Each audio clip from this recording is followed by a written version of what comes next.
Hello, good morning. What an amazing morning this has been. The stories we've heard so far, just incredible. But I ask you, so what? Now what? What are you going to do with this information? My business is all about getting others to jump in, to start something new, to create something new, to birth a business, a project, an idea into the world.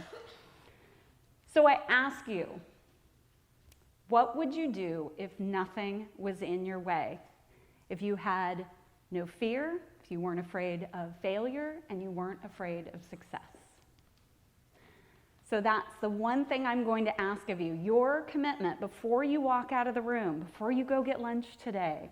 What is the one thing you're going to commit to before you walk out? We good? Have an agreement? My hope is to inspire you to take action through my story of rebellion, reinvention, and ultimately liberation. So I am proud to say that I am a rebel. No, I wasn't the girl that got a tattoo at age 13 and ran away from home. I'm a rebel because I model after my parents. My parents dropped out of college their junior year. They moved from Fresno, California to the Central Coast to start a business. And my dad never punched a clock. He never had a job. And he still has that business over 40 years, which I'm excited to say my little brother is now taking over. My dad inspired me to be an entrepreneur. And when I was young, just 8 years old, I took a resource I had in my backyard, peacock feathers. We had 2 pet peacocks. And as you may know, peacocks drop their feathers in the fall, and I carefully went around the yard, collected them, walked down to the corner store, JJ's Market, stood out front with a big smile on my face, and sold $80 worth of peacock feathers when I was 8 years old. Better than a lemonade stand. My mom inspired me to follow my passion.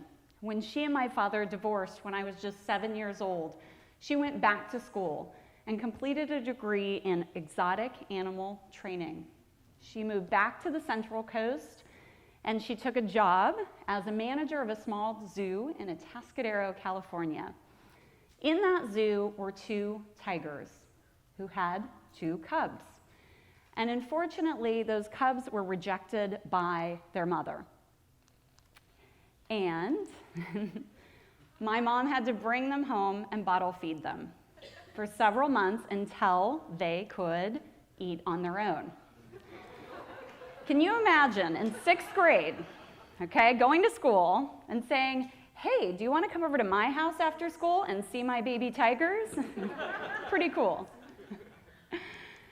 My mom inspired me to be adventurous. In fact, when I was 20 years old, I set out to travel Western Europe by myself. And as a performance artist, my mother inspired me to dance. I love to dance, and I'm a pretty terrible dancer, but I love it. So I'm not the girl standing on 5th Avenue waiting to get in line at a club. I incite my own dance parties. This is what we did in December at a Chase ATM on 5th Avenue. And what we did again last month in North Park, right on the sidewalk, right on University Avenue, we set up 2 huge speakers, cranked the music, and had about 200 people pass by and dance with us on a Saturday night. So yes, much of my life has been about going against the grain, but it hasn't been without challenge. So at age 22, my car was struck by a fire truck at the end of the 8 freeway right here in San Diego that ran a red light. And it took them about an hour to get a crane to get the fire truck off of my car before they could get me out and life flight me to UCSD Trauma Center. I have 27 bones that broke during this car accident. I have significant titanium throughout my body. Plates in my face, rods in my arms and legs, you name it, I'm like a robot.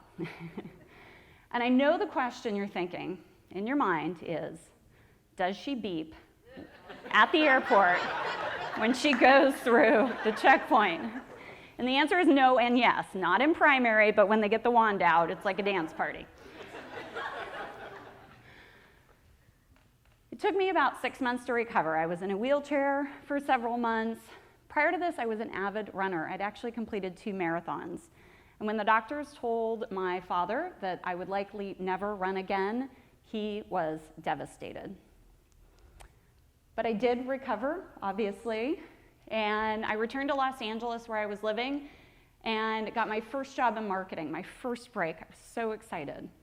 I worked for that company for just about 9 months, high-tech recruiting firm, and they sold to a company out of San Jose. First layoff, devastated. Then I went to work for a marketing company, agency doing web development work mostly. 2 years, was an account director. The company folded. They didn't make it. Second layoff. Then I moved back to San Diego and got my dream job as director of marketing for a technology company in 2001. They sold to America Online in 2003. Third layoff by age of 30. Talk about getting the wind knocked out of your sails. And this young man who stood by me during that car accident that took me to my rehab appointments, Brian, who I then later started and supported him through starting a business. He's an artist. He was passionate about surfing, and he wanted to start a surfboard manufacturing company and a surf apparel business. And so I used some of my settlement from my car accident to support him in his journey. And about 6 months after my 30th birthday, he came home and informed me he fancied somebody else for the second time. So, yes, car accident, broken heart, failed business, these things happened to me, but they don't define who I am. And yes, I did run again. In fact, about 6 years after my accident, I ran a full marathon with my father.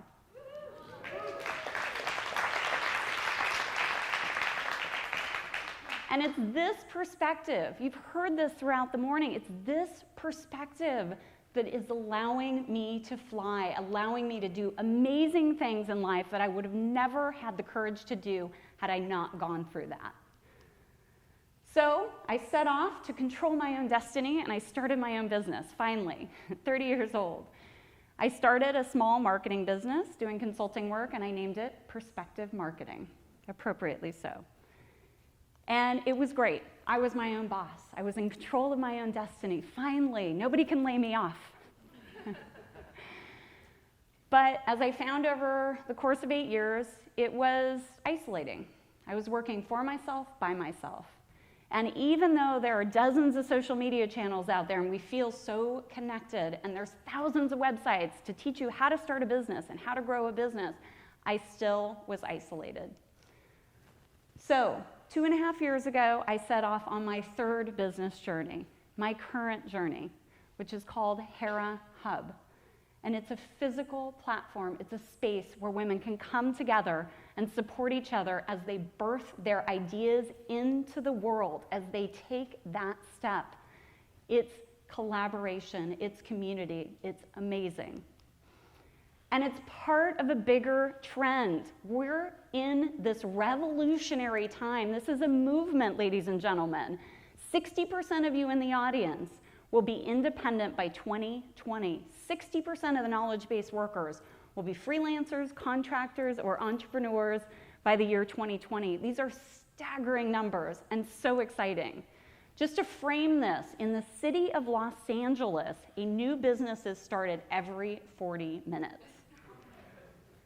And women are paving the way. Women, in fact, are starting businesses twice as fast as men. So watch out, gentlemen, we're taking over.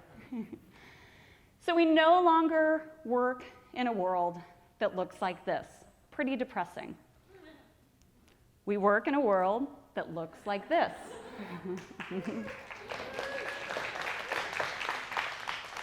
And through all of this, over the last 2.5 years, I realize it's not about me.